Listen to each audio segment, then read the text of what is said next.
अस्सलामुअलैकुम।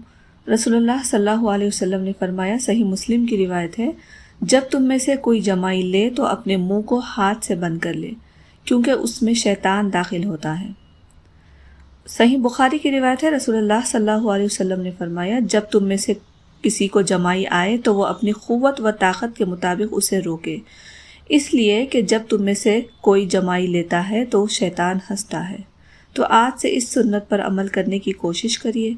जमाई पर मुंह ढकना ना भूलिए, क्योंकि ये एक सुन्नत भी है और एक अदब भी है।